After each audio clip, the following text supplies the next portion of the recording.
Hello everyone, welcome to Job Aspire Hub channel. मैं हूं आपकी एजुकेटर ज्योति। आज की जॉब अपडेट जो है that is central bank of India की तरफ से रिलीज की है, यानी सीबीआई की तरफ से जो है रिलीज की गई है और बहुत सारी वैकेंसी है। सबसे पहले मैं मतलब कि पोस्ट पे बढ़ने से पहले मैं आपको मेन मेन पॉइंट्स बता देती हूँ ताकि आपको आइडिया मिल जाए। और अगर आपको लगता है कि वीडियो पूरा देखना चाहें तो आप पूरा देखेंगे, और लगता है कि नहीं लीव कर देना चाहिए तो अकॉर्डिंगली आपका टाइम सेव हो जाएगा। तो जैसे कि हमने कहा कि ये जो पोस्ट है this is from central bank of India की तरफ से ये पोस्ट है, और पोस्ट का नाम है दैट इज क्रेडिट ऑफिसर। ठीक है, क्रेडिट ऑफिसर के लिए जो है ये पोस्ट एक तरीके से रहने वाली है। अगर बात करते हैं तो क्रेडिट ऑफिसर स्केल 1 इन्होंने पोस्ट में मेंशन किया है। इसमें टोटल जो है 1000 वैकेंसी निकाली गई है। ठीक है, 1000 वैकेंसी जो है रिलीज की गई, तो आप देख सकते हैं बहुत सारी वैकेंसी है। और सबसे बड़ी बात है इन्होंने एलिजिबिलिटी में एनी ग्रेजुएट लिया है, मतलब कि कोई भी ग्रेजुएटेड स्टूडेंट यहाँ पे अप्लाई कर सकता है। और नो एक्सपीरियंस, कोई एक्सपीरियंस की भी इन्होंने डिमांड नहीं की है। ठीक है, इस बात का भी ध्यान रखिएगा। बेसिक पे जो है जो कि शुरुआत में आपको मिल सकती है वो इन्होंने 45,000 प्लस के करीब रखा हुआ है, लेकिन ये पेमेंट मैक्सिमम जो है जा सकती है दैट इज अप्रोक्स 80,000 के करीब, ऐसा इन्होंने पीडीएफ में मेंशन किया है। तो बेसिक की शुरुआत जो है लगभग 45,000 से शुरू होगी और ये मैक्सिमम जा सकती है। ऑब्वियसली ये डिपेंड करता है कि हाँ जब आप पोस्ट होंगे तो कौन कौन सी चीजों को कैसे कैसे जो है एक तरीके से रिकमेंडेशन में लिया जाएगा।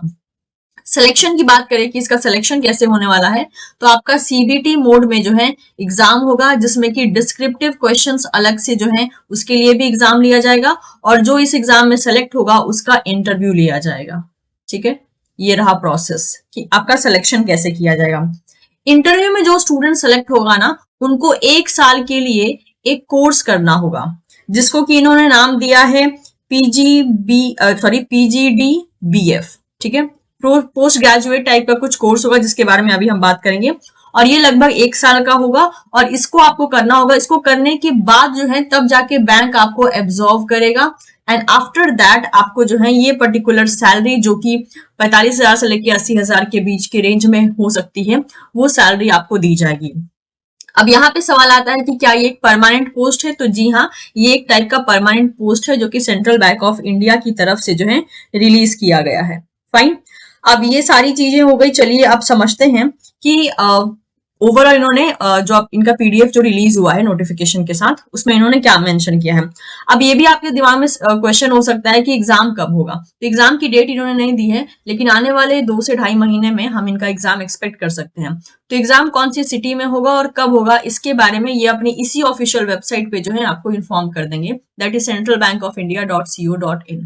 तो ये थे की हाईलाइट्स, यानी इस पोस्ट के बारे में क्या क्या चीजें हैं। अब इसी के अकॉर्डिंग आप डिसाइड कर सकते हैं। ठीक है, तो हमको क्या करना है, मैं इनकी ऑफिशियल वेबसाइट पे हूँ, और फिलहाल में अगर आप देखते हैं तो यहाँ पे जो है अगर हम स्क्रॉल डाउन करते हैं तो मैं रिक्रूटमेंट ऑप्शन में आई हूँ। ठीक है, रिक्रूटमेंट ऑप्शन में आने के बाद यहाँ पे पहला ही पोस्ट आप देख सकते हैं, recruitment of credit officer in junior management grade skill 1। अगर आपको अप्लाई करना है तो आपको यहाँ पे क्लिक करना होगा, क्योंकि इसके लिए आपको ऑनलाइन ही अप्लाई करना है। इसकी लास्ट डेट रहने वाली है 20 फरवरी 2025। तो 20 फरवरी 2025 से पहले पहले आपको अप्लाई करना है। और अगर आप सारा डिटेल जानना चाहते हैं तो आपको यहाँ पे क्लिक करना है। अब अगर मैं यहाँ पे क्लिक करती हूँ तो मेरे सामने जो है, अगर यहाँ पे क्लिक किया जाता है तो मेरे सामने ये पर्टिकुलर पीडीएफ ओपन हो जाता है, जो कि अगेन आप देख सकते हैं लगभग 42 पेजेस का है। तो अब 42 पेजेस का, तो ऑब्वियसली सारी बातें तो डिफाइन करना मुश्किल है, लेकिन जो बच्चे इसका फॉर्म भर रहे हैं उनके लिए ये जरूरी है कि वो इस पीडीएफ को एक बार कंप्लीट तरीके से रीड आउट करें। मैं इस वीडियो में जो मेन मेन पॉइंट है, जो कि मैंने इस पीडीएफ को पढ़ा है, तो जो जो मेन मेन पॉइंट्स मिले हैं वो मैं आपको डिफाइन करने वाली हूँ। तो आप एक बार अपने एंड से इस पीडीएफ को कंप्लीट तरीके से जरूर पढ़िएगा अगर आप इसके लिए अप्लाई करने वाले हैं तो ये एक अच्छा खासा मौका है अगेन उन बच्चों के लिए जो कि एक तरीके से बैंकिंग सेक्टर में जो है अपना करियर बनाना चाहते हैं, और समहाउ वो बैंकिंग के लिए ही खुद को जो है अब तक रेडी कर रहे थे। तो जैसे कि हमने कहा, this is a job notification from central bank of India, that is CBI की तरफ से जो है ये रिक्रूटमेंट दिया गया है। अब जैसे कि आप यहाँ पे अगर स्क्रॉल करते हैं तो जैसे कि आप देख सकते हैं, this is a recruitment of credit officer in the junior management grade scale 1 upon passing the postgraduate diploma in banking and finance, यानी जिसको कि हम बोल रहे थे पीजीडीबीएफ। तो इसको जो है दैट इज इस कोर्स को क्लियर करने के बाद जो है अब तब जाकर आपको क्रेडिट ऑफिसर की पोस्ट मिलेगी। अब ये रूल क्या है, रेगुलेशन क्या है, चलिए हम वन बाय वन इसको समझने की कोशिश करते हैं। ठीक है, तो सबसे पहले अगर हम बात करते हैं यहाँ पे, तो आप जब स्क्रॉल करोगे तो यहाँ पे आपको मिल जाएगा कि ये किस बारे में काम करते हैं, ये है क्या। ठीक है, इन्होंने अपना इंट्रोडक्शन दे के रखा है, कब इन्होंने स्टेब्लिश किया एंड एवरीथिंग। अब अगर हम यहाँ पे बात करते हैं तो जैसे कि मेंशन है, सेंट्रल बैंक ऑफ इंडिया जो है ये एक लीडिंग पब्लिक सेक्टर का बैंक है, जो कि अगर हम ऑल इंडिया में बात करें तो इनके जो है लगभग 4500 ब्रांचेस जो है आपको देखने को मिल जाएंगे। और इनकी तरफ से जो है क्रेडिट ऑफिसर के पोस्ट के लिए इन्होंने फिलहाल में नोटिफिकेशन रिलीज किया है, जो कि ग्रेड स्केल 1 की पोस्ट रहने वाली है। ऑनलाइन रजिस्ट्रेशन जो है 30 जनवरी 2025 से शुरू हो चुका है और आखिरी डेट इसकी रहने वाली है 20 फरवरी 2025। और आपको ऑनलाइन एग्जाम का जो भी एडमिट कार्ड होगा वो इन्फॉर्म कर दिया जाएगा इन फ्यूचर, और कौन सी डेट रहने वाली है एग्जाम की या इंटरव्यू की इसके बारे में भी आपको आगे चल के बता दिया जाएगा। लेकिन मेक श्योर आपको इनकी ऑफिशियल वेबसाइट पे विजिट करते रहना है ताकि आपसे ये नोटिफिकेशन मिस ना हो। Coming to the post detail, क्या पोस्ट रहने वाली है, तो जैसे कि बोला है पोस्ट का नाम है credit officer in the mainstream that is general banking. Scale JMGS 1 रहने वाली है। कैटेगरी वाइज भी डिस्ट्रीब्यूशन दिया है। टोटल यहाँ पे वैकेंसी 1000 दी गई है, जिसमें कि एससी के लिए 150 सीट, एसटी के लिए 75, ओबीसी के लिए 270, ईडब्ल्यूएस के लिए 100 एंड जनरल के लिए 405। साथ ही साथ पीडब्ल्यूबीडी के लिए जो है सेक्शनल बेसिस पे यहाँ पे वैकेंसी दी गई है, जो कि हर एक में जो है 10 है। अब ये जो इन्होंने कैटेगराइजेशन किया है उसके बारे में भी उन्होंने मेंशन किया है कि एचआई क्या रहने वाली है, और इस तरीके से जो इन्होंने बता के रखा है। तो इसको एक बार आप गो थ्रू कर लेंगे अगर आप पीडब्ल्यूबीडी कैटेगरी से हैं तो। मेक श्योर ये जो वैकेंसी है ना ये इंक्रीज या डिक्रीज हो सकती है depending upon the bank requirement. और जो भी रिलैक्सेशन जो कि गवर्नमेंट के रूल्स के अकॉर्डिंग है for the SC ST OBC PWD, वो यहाँ पे जो है एप्लीकेबल लिया जाएगा, मतलब कि अप्लाई होगा। Coming to the pay scale, जैसे कि बोला गया था ग्रेड या स्केल जो है असिस्टेंट मैनेजर के लिए होने वाली है, और पे स्केल जो है दैट इज यहाँ पर बेसिक आप देख सकते हैं दैट इज 48480 की बात की गई है, यानी 45,000 से ज्यादा, और ये मैक्स टू मैक्स जो है लगभग इतनी जा सकती है। ठीक है, मोर और लेस देखा जाए तो लगभग इसमें जो है आप 75 से 80,000 जो है एक तरीके से एक्सपेक्ट कर सकते हैं, जो कि मैक्सिमम जा सकती है। लेकिन बेसिक की शुरुआत जैसे कि आप देख सकते हैं ये पर्टिकुलर अमाउंट इन्होंने मेंशन किया है। ठीक है, तो फिलहाल में हम बेसिक्स ही लेकर चलते हैं। नेक्स्ट अगर बात करते हैं यहाँ पे और डिटेल्स के बारे में, तो जो भी डिटेल आपको चाहिए आपको इनकी वेबसाइट पे विजिट करना है, यही ऑफिशियल वेबसाइट है और कोई वेबसाइट नहीं है। ठीक है, और जो भी स्टूडेंट का फाइनली सिलेक्शन होगा वो क्रेडिट ऑफिसर की तरह एक तरीके से रिगार्ड किए जाएंगे। नेशनलिटी के बारे में बता दिया गया है, that is India, Nepal, Bhutan, ये सारी चीजें जो मैक्सिमम फॉर्म में दी जाती हैं वही चीज यहाँ पे मेंशन है, एक बार आप इसको गो थ्रू कर लीजिएगा। एजुकेशन क्वालिफिकेशन की बात कर लेते हैं, जो कि 30 नवंबर 2024 के अकॉर्डिंग देखा जाएगा। इसमें आपकी जो मतलब पोस्ट का नाम बता दिया गया क्रेडिट ऑफिसर, एज जो है मिनिमम आपकी 20 साल होनी चाहिए या मैक्सिमम 30 साल हो सकती है। यानी कि आप 1994 से पहले का आपका जन्म नहीं होना चाहिए और 2004 के बाद का आपका जन्म नहीं होना चाहिए। इस बीच में अगर आप हैं तो ऑब्वियसली आप अप्लाई कर सकते हैं। एजुकेशन क्वालिफिकेशन की बात करते हैं तो बोला है एनी डिग्री ऑफ ग्रेजुएशन, यानी ग्रेजुएशन की कोई भी डिग्री किसी भी डिसिप्लिन में, और आपने अगर इसको पूरा किया है, और अगर आप एक तरीके से जो है अनरिजर्व कैटेगरी के हैं तो इन दैट केस आपको जो है 60% नंबर चाहिए होगा ग्रेजुएशन में, और अगर आप S C S T OBC PWBD category के हैं तो आपको 55% चाहिए होगा graduation. Okay, for general it's 60% marks in graduation, और for the other category it's 55% marks. ठीक है, और जो भी कैंडिडेट के पास जो भी क्वालिफिकेशन है उसका सर्टिफिकेट चाहिए होगा, यानी कि एक तरीके से अपियरिंग स्टूडेंट, मान लीजिए किसी का फाइनल ईयर चल रहा है या किसी का मतलब कि अभी भी कोर्स चल ही रहा है, तो इन दैट केस ये एंटरटेन नहीं करेंगे, क्योंकि इनको फाइनल डिग्री सब कुछ जो है इनको एक तरीके से पूरा कंप्लीटेड चाहिए। या फिर अगर आपका फिलहाल में ऑनगोइंग है, इसी मंथ कंप्लीट होने वाला है और 1 महीने के अंदर अंदर जो है समहाउ आपको डिग्री मिल जाने वाली है, मतलब कि इनका जब एग्जाम होगा उससे पहले, या फिर आप कह सकते हैं स्पेशली इस डेट को, ठीक है, नॉट इनका एग्जाम जब होगा, इस डेट के अकॉर्डिंग जो है इनके मतलब सारी की सारी डिग्री रहनी चाहिए, यानी कि ऑनगोइंग जो स्टूडेंट अभी भी पढ़ रहे हैं वो बच्चे एक तरीके से अप्लाई नहीं कर सकते हैं। ठीक है, ये चीजें जो है यहाँ पे मेंशन कर दी गई हैं। अब अगर हम अपर एज की रिलैक्सेशन की बात करते हैं तो SC ST के लिए 5 ईयर का रिलैक्सेशन, ओबीसी के लिए 3 साल का, पीडब्ल्यूबीडी के लिए 10 साल का, और बाकी जो है यहाँ पे आप देख सकते हैं बाकी कैटेगरी के लिए भी यहाँ पे उन्होंने मेंशन कर दिया है। नेक्स्ट यहाँ पे अगर और भी चीजों के बारे में अगर देखा जाए तो इन्होंने सिलेक्शन प्रोसेस बता के रखा है। ठीक है, इसको हम देख लेते हैं एक बार, सिलेक्शन प्रोसेस क्या रहने वाला है। तो सिलेक्शन जो है वो ऑनलाइन टेस्ट के द्वारा होगा, जिसमें कि डिस्क्रिप्टिव टेस्ट भी शामिल होगा और पर्सनल इंटरव्यू भी होगा। ठीक है, एग्जाम जो है ऑनलाइन कंडक्ट किया जाएगा, जिसके बारे में, सेंटर के बारे में जो है इन्होंने इसी पीडीएफ में बता के रखा है। पैटर्न ऑफ एग्जामिनेशन की बात कर लेते हैं वन बाय वन कि पैटर्न ऑफ एग्जामिनेशन क्या होने वाला है। सिलेबस भी आपको यहीं पे पता चल जाएगा। तो सिलेबस का जो लेवल है ना, वो मेंस लेवल का ना होकर एक आप कह सकते हो प्रीलिम्स लेवल का जो है एक तरीके से रहने वाला है। क्योंकि अगर आप सिलेबस देखोगे तो आपको समझ में आ जाएगा कि बहुत हाई एंड फाई जो है एग्जाम ये नहीं कंडक्ट करवाने वाले हैं। तो पैटर्न ऑफ एग्जामिनेशन की बात करते हैं तो यहाँ पे इंग्लिश लैंग्वेज जो है आपके 30 क्वेश्चन आएंगे, 30 मार्क्स के होंगे। इंग्लिश में मीडियम होगा और 25 मिनट मिलेगा आपको। ठीक है, क्वांट जो है 30 क्वेश्चन होगा, 30 नंबर का होगा। इंग्लिश और हिंदी दोनों में आएगा, 25 मिनट मिलेंगे। रीजनिंग एबिलिटी के लिए जो है आपको 30 क्वेश्चन मिलेंगे, 30 मिनट 30 मार्क्स भी मिलेगा। इंग्लिश हिंदी दोनों में आएगा, 25 मिनट मिलेंगे आपको करने के लिए। जनरल अवेयरनेस से रिलेटेड जो है आपको टोटल 30 क्वेश्चन मिलेंगे, मैक्सिमम मार्क्स भी 30 होगा। इंग्लिश हिंदी दोनों में आएगा, 15 मिनट मिलेंगे। यानी टोटल जो है 120 क्वेश्चन होंगे, 120 मार्क्स होगा। इसके बाद जो है एक डिस्क्रिप्टिव एग्जाम होगा, जो कि इंग्लिश लैंग्वेज का होगा, जो कि लेटर राइटिंग या फिर एसे राइटिंग हो सकता है, जो कि डिस्क्रिप्टिव होगा। टोटल क्वेश्चन 2 आएंगे और टोटल मार्क्स 30 दिया जाएगा। इंग्लिश में होगा ये और टाइम अलॉट किया जाएगा 30 मिनट का। इस तरीके से डिस्क्रिप्टिव में टोटल क्वेश्चन 2 हुए और टोटल मार्क्स जो है आपको 30 मिल रहा है, यानी कि एक क्वेश्चन जो है 15 नंबर का होगा। इसके अलावा वही बोला है कि किसी भी टाइप के चेंजेस अगर होते हैं एग्जामिनेशन में या कुछ भी स्पोर्ट्स से रिलेटेड, तो सब कुछ जो है इनके इस वेबसाइट पे एक तरीके से इन्फॉर्म कर दिया जाएगा। तो आपको वेबसाइट को जो है एक तरीके से उसके साथ फॉलो अप बना के रखना है, ताकि कोई भी बदलाव हो तो आपको पता चल सके। ठीक है, इसके अलावा अगर आप बात करते हैं तो बोला है there is no negative marking, कोई नेगेटिव मार्किंग नहीं होगा, तो इस बात का ध्यान रखें।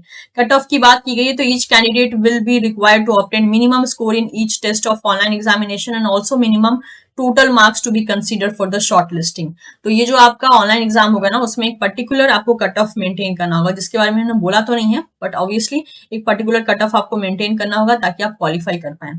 इंटरव्यू की बात कर ले तो जो बैंक है वो पर्सनल इंटरव्यू कंडक्ट करेगा, स्पेशली फॉर दो स्टूडेंट्स जो कि ऑनलाइन टेस्ट को पास कर पाएंगे। और ये इंटरव्यू 50 मार्क्स का होगा, जिसको क्वालिफाई करने का जो है जनरल ईडब्ल्यूएस का कैटेगरी जो है रखा गया है 50% के लिए, मतलब कि जनरल ईडब्ल्यूएस को 50% स्कोर करना पड़ेगा इस इंटरव्यू में, इंटरव्यू का मार्क्स में से, यानी 50% 50 मार्क्स अगर है इंटरव्यू का, तो लगभग जो है आपको 25 मार्क्स स्कोर करना पड़ेगा फॉर जनरल ईडब्ल्यूएस और 45% स्कोर करना पड़ेगा फॉर एससी एसटी ओबीसी या PWD category student. Final selection की बात करते हैं तो फाइनल सिलेक्शन जो है आपका online exam as well as personal interview के बेसिस पे रहने वाला है। Now coming to the very new thing कि इसमें क्या किया जाएगा। जैसे होता है ना जनरली मैक्सिमम पोस्ट में क्या होता है कि आपसे आपकी डिग्री मांग ली जाती है और बोला जाता है कि ये फलाना ढिमकाना एक तरीके से एक्सपीरियंस चाहिए।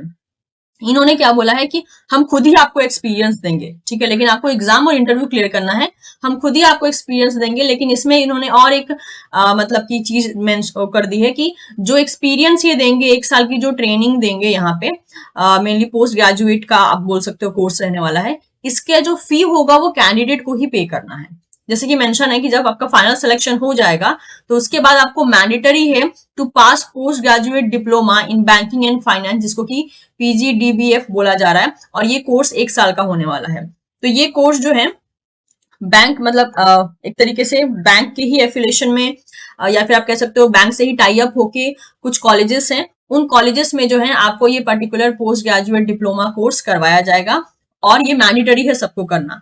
इस कोर्स की ड्यूरेशन होगी 1 साल की, जिसमें कि 9 मंथ का जो है क्लासरूम ट्रेनिंग होगा और 3 मंथ का जो है ऑन जॉब ट्रेनिंग होगा।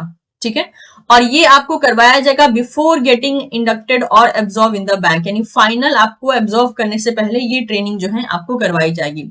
During the course candidate must complete the diploma in banking and finance, जो कि यहाँ पर मेंशन किया गया है। अब अगर बैंकिंग के जो सेक्टर के स्टूडेंट है वो उनको पता है कि हाँ ये जो कोर्स होगा वो इनको बैंकिंग के बेसिस पे जो है हेल्पफुल रहेगा। अब अगर बात की जाए यहाँ पे डिटेल ऑफ इंस्टीट्यूट की, तो इसके बारे में जो है ये बाद में बता देंगे। अब पेमेंट एंड फी की बात करते हैं, जो कि काफी ज्यादा शॉकिंग था। ठीक है, लेकिन इसमें भी इन्होंने एक बेनिफिट दिया है, लेकिन वो बेनिफिट बहुत बाद में मिलता है। तो क्या बोला है कि इस पर्टिकुलर 1 साल में जितना भी कोर्स का फी होगा वो कैंडिडेट को खुद ही देना है, यानी सारा पेमेंट आपको ही करना होगा। और किस तरीके से पेमेंट करना है, कितना पेमेंट करना है, ये आपको फ्यूचर में बता दिया जाएगा। लेकिन बोला गया है कि मतलब कि जब आप ये कंप्लीट कर लोगे, लगभग ये जो 1 साल का जो पूरा का पूरा कोर्स है, जब ये आप कंप्लीट कर लोगे तभी जाके जो है आपको डिप्लोमा सर्टिफिकेट मिलेगा फ्रॉम दैट पर्टिकुलर इंस्टीट्यूट या यूनिवर्सिटी जो कि बैंक के साथ टाई अप होकर रखा है। अब अगर कोर्स फी की बात करें तो इन्होंने रफली मेंशन किया है कि 3 से 4 लाख लग सकते हैं एक्सक्लूसिव ऑफ जीएसटी, यानी इतने पैसे लग सकते हैं और ये पैसे आपको अपनी तरफ से भरने हैं। यानी कोर्स आपको करवाया जाएगा लेकिन उसमें पैसे आपके जाएंगे। लेकिन यहाँ भी ट्विस्ट है, बैंक जो है बाद में ये पैसे आपको रीइंबर्स कर देगा, यानी ये पैसे आपको वापस से लौटा देगा, लेकिन तुरंत नहीं लौटाएगा, जो कि इन्होंने यहाँ पे मेंशन किया है। The selected candidate shall have to pay the course fee to institute as per the payment term of the training institute और यूनिवर्सिटी। तो जिस तरीके से इंस्टीट्यूट या यूनिवर्सिटी का रूल होगा ना, उस तरीके से आपको पेमेंट यहाँ पर करना होगा। और यहाँ पे वही बोला है कि बाकी जो एक्सपेंसेस होंगे वो एक्सपेंसेस आपके अपने पर्सनल तरीके से जाएंगे। अगर आप मतलब अलग से कोर्स के अलावा कुछ और एक तरीके से एक्सपेंसेस करते हो तो उस केस में जो है आपकी तरफ से जाएंगे।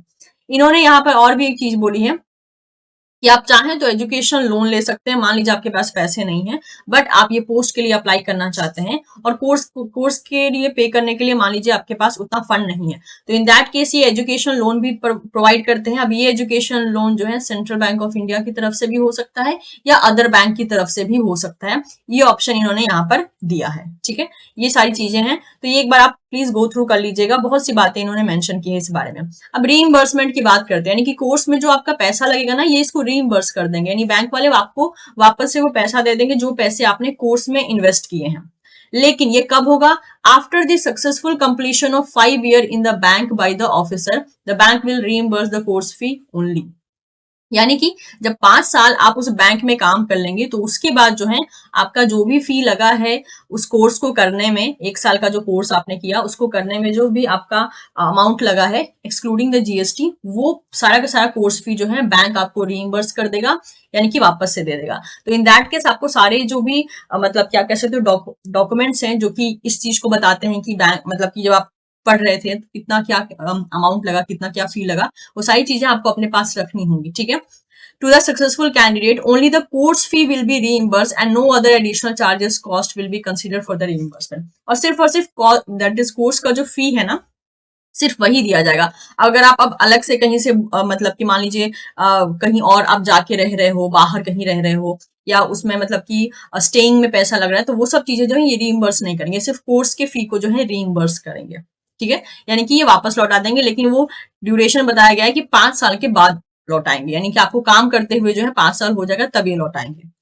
ओके, इसके अलावा मेडिकल फिटनेस की भी बात की है कि फाइनल जब सिलेक्शन हो जाएगा तो उस स्टूडेंट को जो है मेडिकली फिट भी रहना पड़ेगा, उस क्राइटेरिया को भी सेटिस्फाई करना पड़ेगा, उसके बारे में भी यहाँ पर एक तरीके से मेंशन कर दिया गया है। कोर्स करिकुलम क्या रहने वाला है, कैसे रहने वाला है, इसको आप पढ़ लीजिएगा, वही है 9 और 3 महीने का पूरा चीज जो है यहाँ पे बता के रखा है।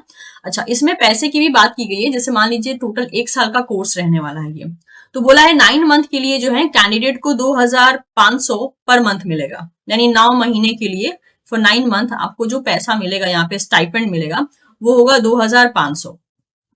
ठीक है, उसके बाद जो 3 मंथ का आपका अलग से जो यहाँ पर ऑन जॉब ट्रेनिंग होगा उसमें आपको पर मंथ जो है 10,000 दिया जाएगा। और जब ये 1 साल पूरा कंप्लीट हो जाएगा उसके बाद आपको जो है दैट इज क्रेडिट ऑफिसर की तरह एब्जॉर्व किया जाएगा बैंक में, और तब जाकर आपका आप कह सकते हो कि वो जो पेमेंट हमने देखी थी स्टार्टिंग में दैट इज 45,000 से लेकर 80,000 का जो पूरा हमने फिगर देखा था, ये जो चीज है ना ये आपका 1 साल के बाद एप्लीकेबल होगा, क्योंकि शुरुआत में आप एज अ ट्रेनी मतलब कि एक तरीके से कोर्स करेंगे, कंप्लीट करेंगे, तो उसके दौरान आपको 9 महीने के लिए दैट इज हर मंथ, ठीक है, हर महीने जो है लगभग आपको 2500 दिए जाएंगे 9 महीने तक, और बाकी 3 महीने जो है 10-10 हजार हर महीने एक तरीके से दिए जाएंगे। ठीक है, तो ये चीज यहाँ पर मेंशन कर दी है, मेक श्योर, इसलिए मैंने कहा था एक बार आप इसको अच्छे से रीड आउट कर लीजिएगा। एग्जामिनेशन सेंटर के बारे में बता दिया गया है कि ये इनकी जो वेन्यू होने वाले हैं वो अक्रॉस इंडिया होने वाले हैं, तो आप इसी पीडीएफ में जो है इसके बारे में मेंशन, तो वो भी हम देख लेंगे। इसके अलावा जैसे कि बोला है Candidate will not be allowed to appear for the interview or join bank if he or she fail to produce the relevant eligible document as mentioned. तो यहाँ पे eligible documents के बारे में बहुत कुछ बातें की गई हैं, इसको आप जरूर पढ़िएगा, क्योंकि वो डॉक्यूमेंट्स अगर आपके पास है ना तभी आपको अप्लाई करना है, वरना अगर आप बाकी सब चीजें अगर कंप्लीट भी कर लिया लेकिन एलिजिबल डॉक्यूमेंट्स आपके पास नहीं है ना, तो फिर आपको वो डिस्क्वालीफाई कर देंगे, तो इतना झमेला करने का कुछ फायदा ही नहीं होगा, राइट। तो इससे पहले आपको अच्छे से पढ़ लेना है कि जिन जिन डॉक्यूमेंट्स की वो डिमांड कर रहे हैं क्या वो डॉक्यूमेंट्स आपके पास हैं या नहीं। इसके बाद एप्लीकेशन फी की बात कर लेते हैं, तो यहाँ पे SC ST PWBD और वुमेन कैंडिडेट्स के लिए जो है 150 रुपए है एक्सक्लूसिव ऑफ GST, और बाकी अदर यानी कि जनरल कैटेगरी के लिए जो है दैट इज 750 है। तो वुमेन कैंडिडेट्स में भी जनरल और बाकी कैटेगरी की वुमेन्स भी चली आती हैं, ठीक है। इस फी को भी आपको ऑनलाइन ही पे करना है, इस बात का ध्यान रहे। अब अप्लाई कैसे करना है, ऑब्वियसली आपको शुरुआत में ही मैंने बता दिया था, अप्लाई नाउ का ऑप्शन मैंने आपको दिखाया था, वहां से आपको अप्लाई करना है, ठीक है। और अप्लाई करके जो है जो भी मतलब अप्लाई करने से पहले आपको इस पर्टिकुलर PDF को एक बार अच्छे से रीड आउट कर लेना है। अब जरा सा हम एग्जामिनेशन सेंटर वाली चीज देख लेते हैं, जैसे यहाँ पे मेंशन है, ये रहा एग्जामिनेशन सेंटर, सेंटर का मतलब एग्जामिनेशन सेंटर का भी मेंशन किया है और स्टेट भी मेंशन किया है, जैसे कि आंध्र प्रदेश, बिहार हो गया, Chhattisgarh, Chandigarh, Delhi, NCR, Goa, Gujarat, Haryana, Himachal Pradesh, Jammu Kashmir, Jharkhand, Karnataka, Kerala, Madhya Pradesh, Maharashtra, Orissa, Punjab, Rajasthan, Tamil Nadu, Telangana, Uttar Pradesh, Uttarakhand, west Bengal, north east, Manipur, Meghalaya, Mizoram, ये सब जो है आपका एक तरीके से मेंशन कर दिया है। तो मैं उम्मीद करती हूँ कि जितने भी डिटेल हमने डिस्कस की है समहाउ जो है ये आपके लिए यूजफुल रहेगी, और अगर आपकी एलिजिबिलिटी है तो आप इन सारे पोस्ट के लिए जो है अप्लाई कर सकते हैं, और इससे जुड़े सारे इंपॉर्टेंट लिंक जो है वो आपको डिस्क्रिप्शन बॉक्स में मिल जाएंगे। मैंने इस वीडियो में कोशिश की है हर एक चीज को जो है एक तरीके से कवर करने की, और मैं मान के चल रही हूँ कि मैक्सिमम हमने कवर कर लिया है, ठीक है। अगर आप इनकेस कुछ स्किप भी कर चुके हैं तो वीडियो को जब दोबारा से सुनेंगे तो वो सारी चीजें जो है एक तरीके से आपको जानने को मिल जाएगी। तो आपको अगर मेरी कोशिश पसंद आई हो तो आप चैनल को सब्सक्राइब कर सकते हैं, वीडियो को लाइक कर सकते हैं, एज वेल एज इसे आप अपने दोस्तों के साथ भी शेयर कर सकते हैं। Thank you so much, will see you soon in the next session, bye bye.